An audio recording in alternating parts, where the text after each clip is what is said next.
गंजाम जिला सोरडा गोष्ठी शिक्षा अधिकारी अवसरकालीन एक भव्य विदायकालीन संबर्धना उत्सव पालन कर अवसर में सोरडा खुंटेश्वरी मंदिर प्रांगण में स्थानीय विधायक श्री नीलमणि बिशोई, तहसीलदार गोपाल कृष्ण राउतराय, गोष्ठी शिक्षा अधिकारी दिलीप कुमार स्वाई, अतिरिक्त गोष्ठी शिक्षा अधिकारी विजय कुमार मंडल, पीताम्बर नायक, श्रीमती सुशीला पात्र, वरिष्ठ समाजसेवी श्री लक्ष्मी चरण पंडा आदि मंचासीन अतिथि भाव में जोगदे उक्त विदायकालीन संबर्धना उत्सव को उद्घाटन करथिले। एही अवसर में विदायी गोष्ठी शिक्षा अधिकारी श्री स्वाई समस्त शिक्षक समाज को एकता सूत्र में बांधि रखिथिला परि मने हेउथिला, जहा फल एक भाव विहल परिवेश सृष्टि होइथिला। एही ब्लॉक रे कार्यरत समस्त शिक्षकों को किछि न किछि भल पाइबार वार्ता सहित निजर सुंदर व्यवहार निजर कार्यालय कर्मचारी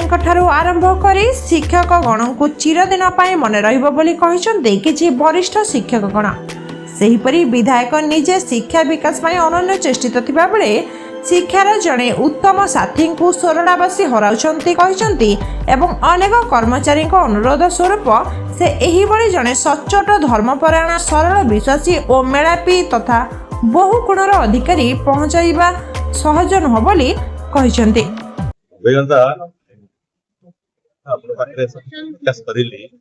किंतु प्रशासक भाव में कार्य करा जाए और सुंदर व्यवहार करा जाए ताहले विद्यालय परिचालन कौन प्रकार प्रतिबंधक आसो व्यवहार बड़ जिन जहाँद्वारा कि आम सब जिन सफलतार आश्रय पाए सरकार 60 वर्ष आम अवसर ग्रहण करूँ तथापि निश्चित भाव में समस्त शिक्षक मान से पॉजिटिव मानसिकता रही ऑफिस का मतलब सुंदर सहयोग कर कौन कार्य प्रतिबंधक हेनी आशा शिक्षक मान स्कूल परिवेश प्रेरणा सेहीपरि स्थानीय तहसीलदार श्री राउतराय यह एक विदायकालीन अवसर नुह कारण आमे समाज को सेवा करबा पई निजर कर्म निर्वाह करुछंती। एही कारणरू आगो को बढ़िबा यह एक प्रक्रिया एवं अनेक अभिज्ञता नहीं आउ एक पहाच को उठी समाज को सेवा करबा अवसर एवं निजे आयुर्वेद चिकित्सा द्वारा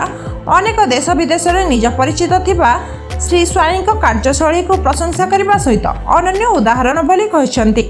परिशेष में निजे श्री स्वाई निज अभिभाषण रे शिक्षा हेउची समाज मेरुदंड एवं शिक्षा व्यवस्था सजाड़िबा आवश्यक बोली कहिथिले।